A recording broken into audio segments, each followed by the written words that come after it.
Hello! Good day everyone! Alam niyo po ba may good news ako? Yung natatandaan niyo po nung last po ako nag-upload ng videos ko.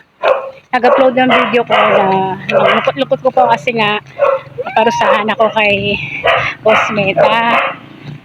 Nagkaroon ako ng matinding violations which is yung not recommendable. Diba, napakabigat ko na problema yon, yung not recommendable, no?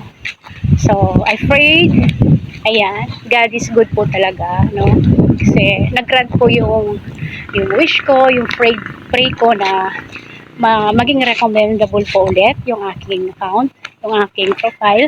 Kaya ngayon po, ngayon, and news ko nga po, ayun nga po, nag-notify po sa akin si Meta na yun nga po daw na recommendable na po ako ulit. Ayan po, salamat po sa inyo, sa support niyo po lagi.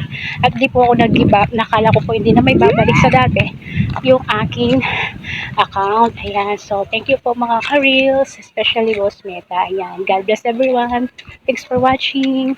Don't forget to follow.